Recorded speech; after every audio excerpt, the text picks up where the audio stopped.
At the Royal Hotel, the boys changed into their regular clothing. Mother's Milk sat on the bed and talked to the others.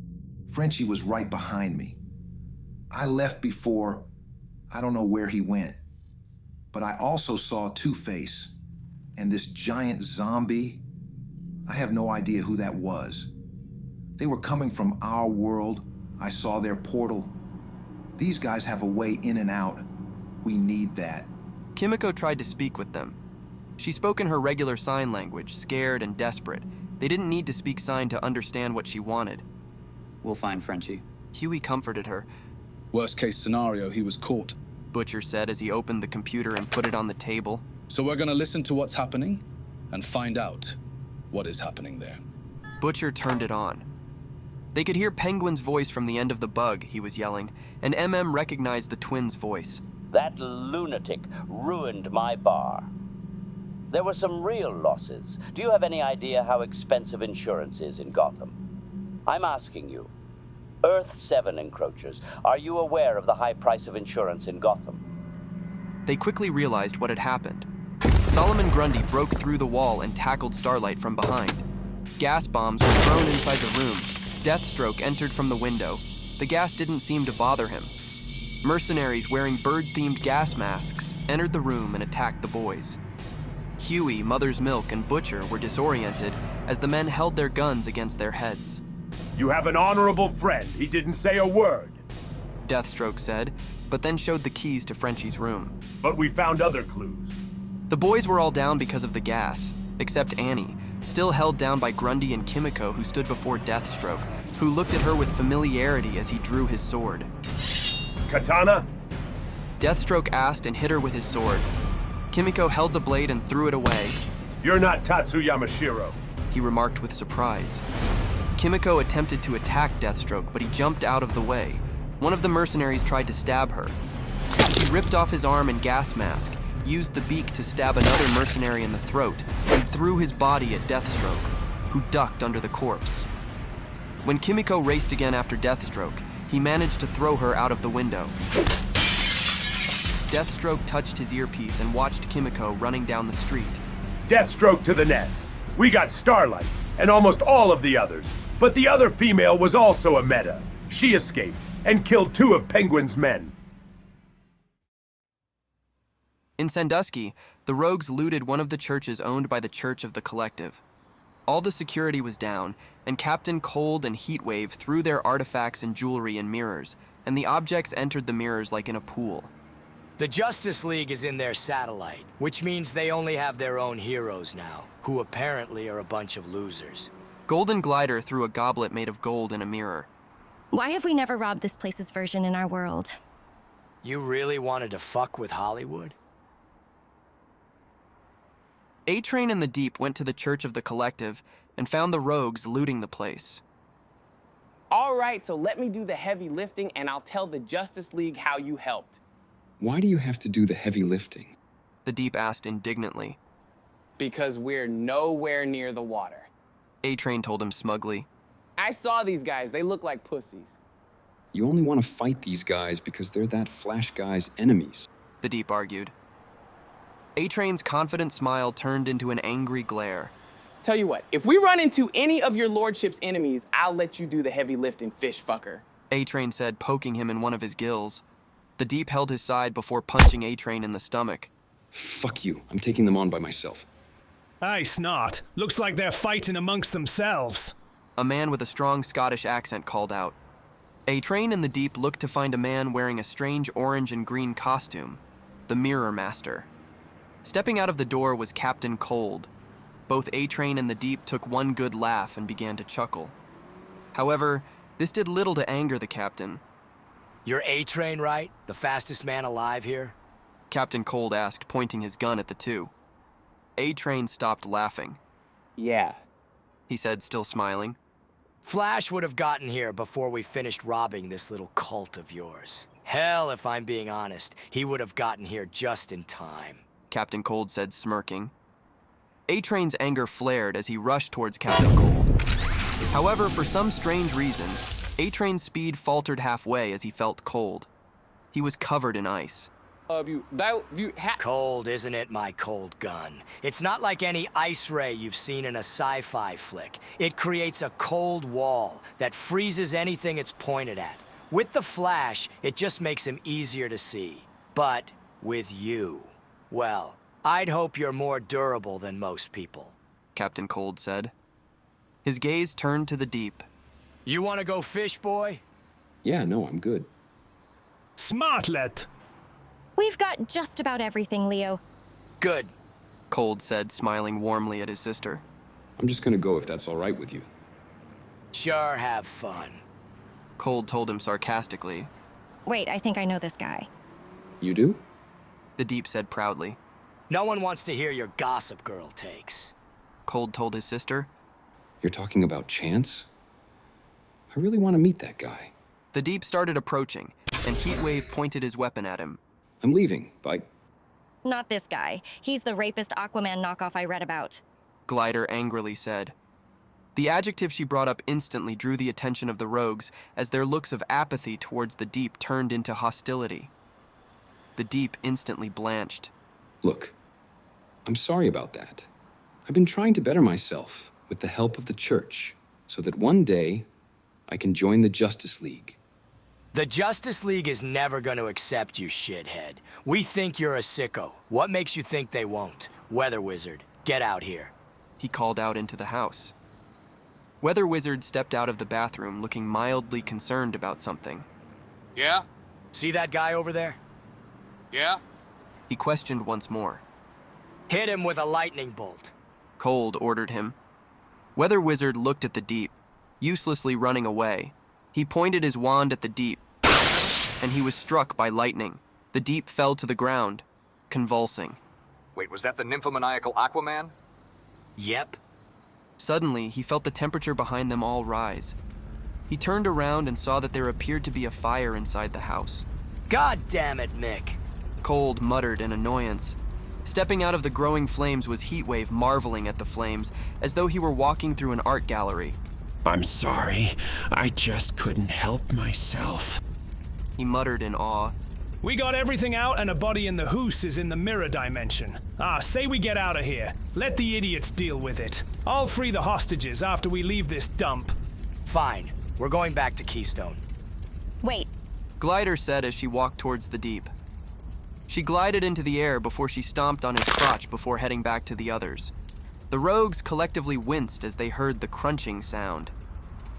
I'm good now.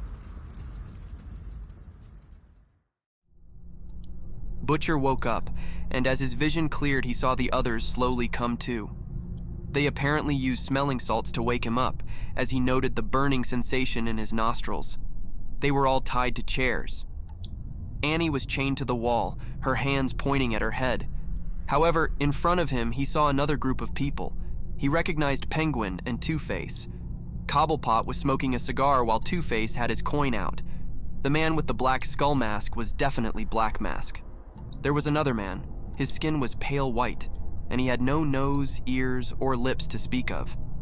His teeth looked sharp, not unlike that of a shark. He was wearing a flashy white suit. Finally, there was a man wearing a black and white luchador mask with red lenses. He was the most physically imposing of the group, being the tallest of the group and most muscular.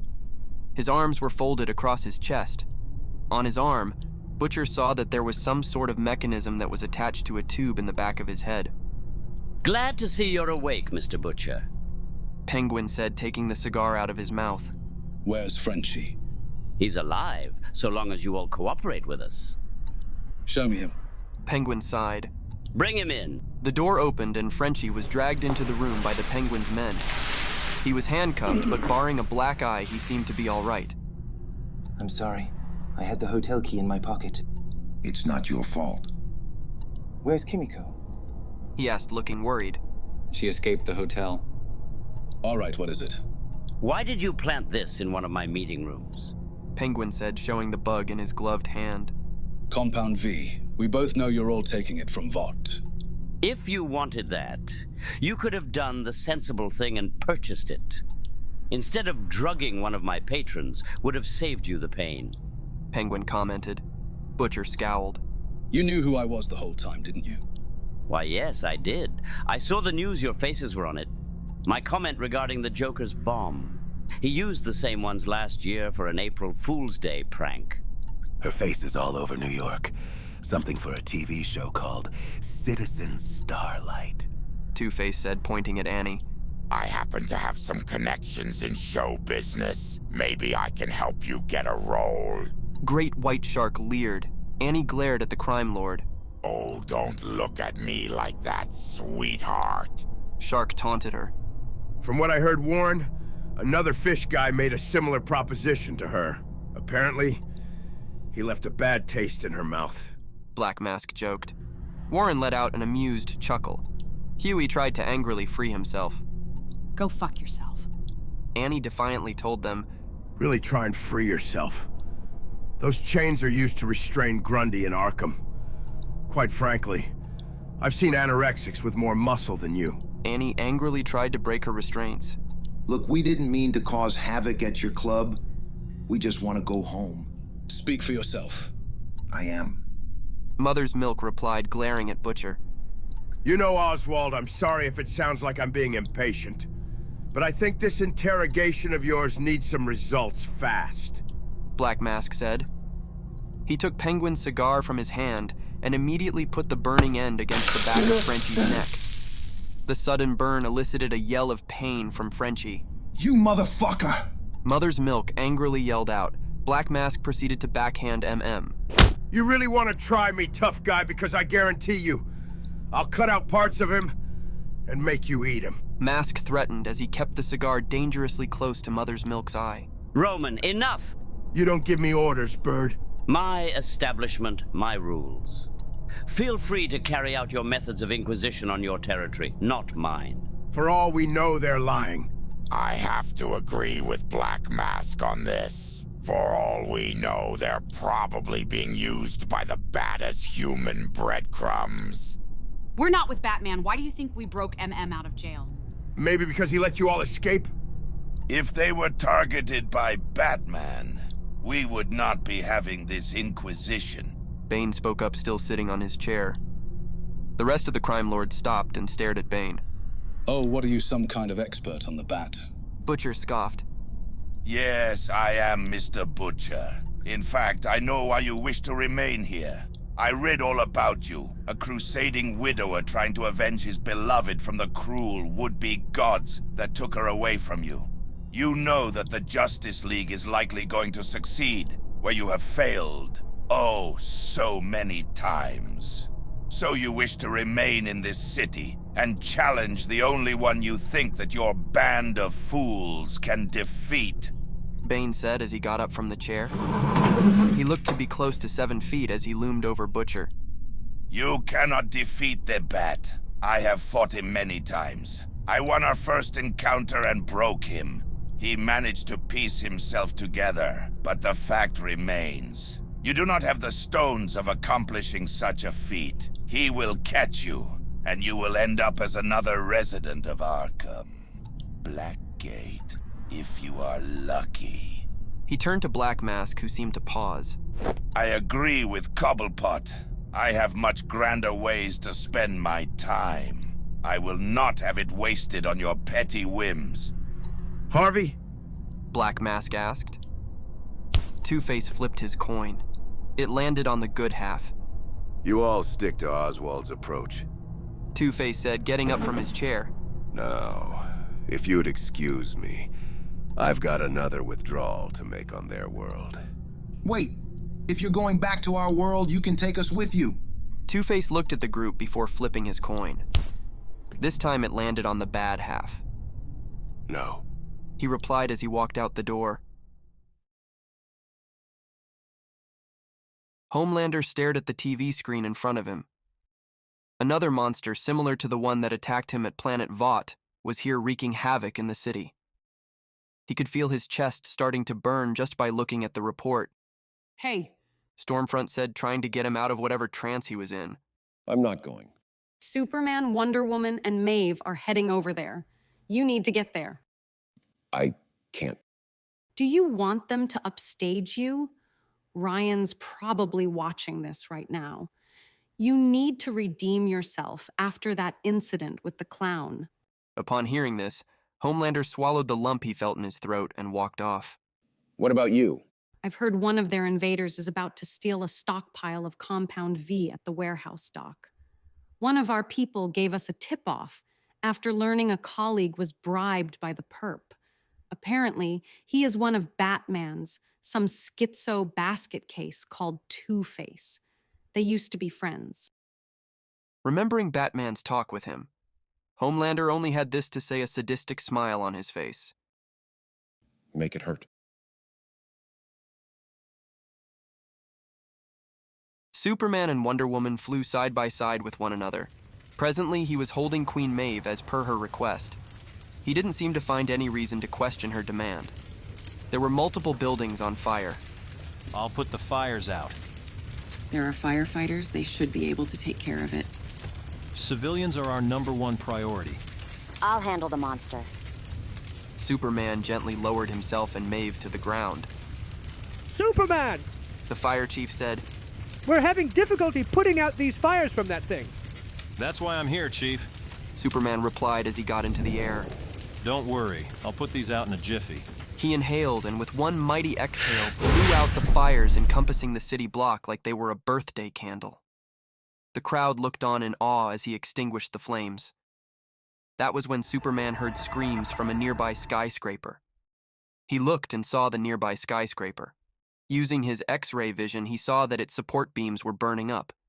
Immediately, he flew over to the building and used his Arctic breath, freezing and reinforcing the sides of the building with ice. Superman flew inside the building and saved all of those still trapped in the building, all without a single loss of life. Homelander came flying. He used his X-ray vision to search for the best group of people to save in front of the cameras, but then he saw Superman's Arctic breath. He saw the ice being formed on the building. I can't do that. Homelander murmured to himself. Homelander saw many powers he didn't have throughout his life, but Superman was different. Superman could do everything Homelander did, but better. Now there was something Superman could do, but Homelander couldn't, making him not just weaker but crippled, missing something his Earth 1 counterpart could do. Homelander forgot to save anyone. He just stood motionless in the sky. Superman flew passing by him. What was that power? Homelander asked. His voice was serious but hiding bitterness. Freeze breath. It's not much of a consistent power across my versions of the multiverse. People from my world often forget I even have this power. Superman left. Homelander stood there closing his fists, diminished, emasculated. He controlled himself. Superman could hear his heartbeats. He couldn't give him that. "Thank you. I don't think we would have the time to stop that from falling." The fire chief responded, sounding astonished. Nonsense. The lives you and your men saved are more than enough. Don't be too hard on yourself. What about the support beams? Maeve asked, still bewildered. The ice should hold for long enough. Green Lantern is an architect too. He's more than capable enough of fixing any structural damage.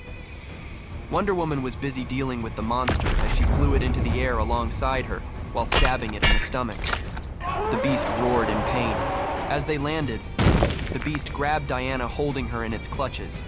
Using all her strength, Wonder Woman broke free and wrapped her lasso around its hands. The monster swung its tail and knocked Diana back into the air. Maeve threw a car at the creature, barely getting its attention. It kicked Maeve into the side of a building. The debris nearly crushed a pair of civilians. Fortunately, they were saved by Superman. The creature breathed out fire aimed at Maeve, only for Wonder Woman to save her. She used her shield to block the flames. Superman used his freeze breath to freeze the monster's head. Wonder Woman saw her chance and threw her shield at the monster's head. It turned into smoke as it died. Are you all right? Yeah, I'm good. Maeve said, holding her ribs. Up in the air, she saw Homelander observe from above. A crowd of people began to cheer them. She trembled when she thought that Homelander's eyes turned red for a brief moment. He flew away from the crowd, dejected. I want to be like you when I grow up. She heard a little girl say to Wonder Woman, Thank you, but try to make your own path in life. Diana said, smiling. Maeve felt like something stabbed her in the heart. We're all here to help. No thanks necessary. What about her? A man in the crowd yelled out, pointing to Maeve. Only thing she did was get her ass kicked. Maeve walked away from them. Superman and Wonder Woman angrily gazed at the man. How dare you? She risked her life, and that is how you repay her? What did I say? The man asked, his scorn turned to one of confusion. Superman took notice of this. The man's heartbeat at the moment seemed to indicate he was confused. However, that turned to fear as he noticed the looks of anger from the crowd. Touch this, Diana told him, holding out her lasso. He grabbed the lasso, growing uncomfortable. Do you remember what you just said earlier? No, why? It's all good. He was not of his own mind. Diana told the crowd. Her lasso makes you tell the truth. This did little to ease the worries of the crowd. Telepath? I don't know. It is possible. Although, considering the monster, I'm thinking enchantment. Faust is locked up, but that does little to narrow down suspects. They both flew up into the sky. Unaware the perpetrator was below them on another rooftop, Donna Milton. She changed into her natural form. Her brown hair turned purple, and her green dress turned into her purple sorceress attire, complete with a crown. She let out a sinister smile, looking down at a downtrodden Maeve, who had rejected the offer to fly back to Vought Tower. The seeds of self-doubt have been planted and thoroughly watered. Stormfront crashed through the roof of the warehouse. The gangsters began to shoot at her, despite the countless bullets bouncing off her skin. She smugly smiled at them before unleashing a small plasma burst, knocking them all away. It was there on the balcony she saw their leader, Two-Face, and his appearance lived up to that moniker. The left side of his face was completely normal, whereas the right was horribly burned. The left side of his head had well-groomed brown hair, while the right was completely white and unkempt. His suit was black with a white tie on his left side and white on the right, with the tie being black. Oh, I'm sorry, were you trying to pay for a plastic surgeon? Stormfront mocked him. Grundy. Upon hearing that, a heavy set of footsteps started to come out of the shadows. Solomon Grundy, born on a Monday. A deep, monstrous voice said, Christened on Tuesday. As he got closer, Stormfront managed to get a better look at what was coming out of the shadows. It looked large, somewhere around 9 feet, maybe 9.5. Married on Wednesday. It was then that Grundy stepped out of the shadows. His clothing looked like an old suit with tears on it, white hair that matched his white skin. He looked undead, though his scent practically confirmed it. His figure could be described as hulking. Well, isn't he special? She was cut off when Grundy punched her. She was knocked through the warehouse onto the docks. Grundy jumped into the air and landed right in front of her. He grabbed Stormfront by the head and lifted her off the ground. Took ill on Thursday, Grundy said as he slammed her face into the ground. More blood started to pour out of her nose. Grundy lifted her off the ground again, but this time she was ready. She fired plasma bolts into the face of the zombie. Grundy moaned from pain as he let her go. Stormfront punched Grundy straight in the gut and uppercut his jaw. Grundy was dazed and took a couple of steps back. Grundy roared in anger as he charged. Stormfront punched Grundy once more in the stomach. Only this time he seemed unfazed as Stormfront felt pain in her arm. Grundy swatted her this time. She crashed into one of the support beams for the dock's crane, denting it. She painfully got off the ground. She could taste the blood in her mouth as she spat it out. 2 of her teeth had fallen out as well. Grew worse on Friday. Stormfront turned around and saw Grundy holding a steel cargo container. Her eyes widened in horror. He smashed it down onto her so many times it created a crater in the street. Died on Saturday, Grundy said, throwing away the container. He stood over the downed soup. She was bleeding from the nose and mouth. Not to mention she had multiple cuts on her face. Bruises were likely going to happen. Grundy turned her over as he grabbed both sides of her head. She could have broken bones in her ribs, arms, and legs. Buried on Sunday, Grundy said as he started to crush her head with his hands like a vice. The pain immediately woke her up as Grundy started to crush her head. Stormfront let out a truly blood-curdling scream. She scratched at Grundy's hands, but she was too weak. Her legs wildly kicked around in the air. She screamed so loud that people from the next few blocks could hear. More blood started to pour out from her head. Her eyes felt the worst, but she could not even close them despite her best efforts.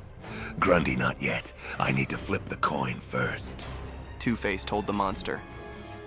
The former DA walked up to her with some of his gang following behind him.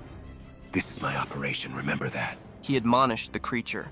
Grundy relented as he released his hold on Stormfront. Hold her up. Grundy obliged, bringing her up to Two-Face. He held out his coin in front of her. You live. Two-Face said, showing the unscarred side of the coin. You die. He turned it over, showcasing the scarred side. He flipped the coin as Stormfront watched on helplessly. She managed to choke out simple gasps of fear. Please. She managed to spit out. Uttering those words to someone like him made her hate herself at this junction, more than she felt towards him. He caught the coin in his hand and turned it over to the other one. He looked at the coin without showing it to her. You're one lucky lady. Two-Face told her before pocketing his coin. Let her go. Grundy dropped Stormfront onto the ground. Boss, you do know what you're doing, right? One of his henchmen said. That's one of the 7. You kill her instant cred. Hey, newbie. I'd keep quiet if I were you. I'm just saying, why don't you just ignore the coin and have him crush her head as a grape? Are you even listening to yourselves? Before he could react, Two-Face pistol whipped him in the face, breaking his nose. Fuck! Why'd you do that? Two-Face grabbed him by the collar and punched him in the gut. He brought the henchman up to him. I don't care what universe you just moved from. There's one rule here. Disrespect the coin. You disrespect me. Unless you want to test your luck, too. Two-Face told him before pushing him to the ground. No, sir. The henchman said as he got off the floor. He was holding his nose. Good, let's go. We got what we came for. Two-Face said as he walked away from Stormfront. Grundy followed him. Is this the end of Solomon Grundy? Grundy muttered as he walked away. Stormfront could only lay there bleeding on the ground, coughing up blood.